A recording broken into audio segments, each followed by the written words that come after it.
السلام علیکم۔ آج ہم دیکھیں گے متفرق سنتیں۔ متفرق کا مطلب ہوتا ہے الگ الگ سنتیں۔ تو چلیے دیکھتے ہیں، جب آپ چلتے تھے تو لوگوں کو سامنے سے ہٹایا نہیں جاتا تھا۔ آپ صلی اللہ علیہ وسلم جائز کام کو منع نہیں فرماتے تھے۔ اگر کوئی سوال کرتا اور اس کے سوال کو پورا کرنے کا ارادہ ہوتا تو ہاں کہہ دیتے، ورنہ خاموش ہو جاتے۔ آپ صلی اللہ علیہ وسلم اپنا چہرہ کسی سے نہ پھیرتے جب تک وہ نہ پھیرتا، اور اگر کوئی چپکے سے بات کہنا چاہتا تو آپ کان اس کی طرف کر دیتے، اور جب تک وہ فارغ نہ ہوتا آپ کان نہیں ہٹاتے تھے۔ جب آپ صلی اللہ علیہ وسلم کو چھینک آتی تو ہاتھ یا کپڑا منہ پر رکھ لیتے اور آواز کو پست فرماتے، یعنی آواز کو دھیما فرماتے۔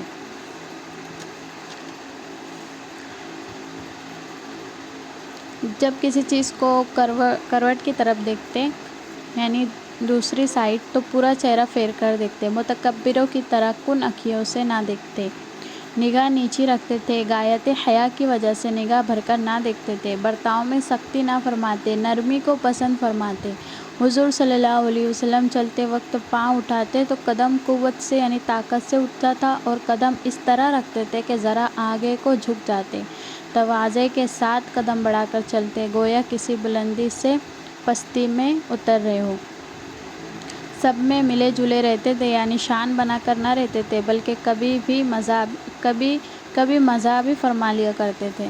اگر کوئی غریب آتا یا کوئی بڑھیا آپ سے بات کرنا چاہتی تو سڑک کے ایک کنارے پر سننے کے لیے کھڑے ہو جاتے یا بیٹھ جاتے۔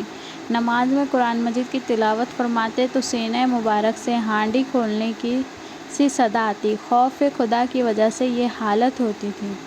گھر والوں کا بہت خیال رکھتے کہ کسی کو آپ صلی اللہ علیہ وسلم سے تکلیف نہ پہنچے، اسی لیے رات کو باہر جانا ہو تو آہستہ سے اٹھتے، آہستہ سے جوتا پہنتے، آہستہ سے کوڑا کھولتے، آہستہ سے کواڑ کھولتے، اور یعنی سکڑی آہستہ سے باہر چلے جاتے۔ اسی طرح گھر میں تشریف لاتے تو آہستہ سے آتے، یعنی دھیرے سے آتے، تاکہ سونے والوں کو تکلیف نہ ہو اور کسی کی نیند خراب نہ ہو جائے۔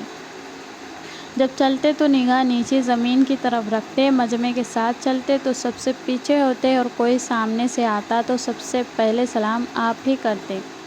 7 برس کا بچہ ہو جائے تو نماز اور دیگر دین کی باتوں کا حکم کرنا بھی سنت ہے۔ 10 برس کا بچہ ہو جائے تو مار کر نماز پڑھوانا بھی سنت ہے۔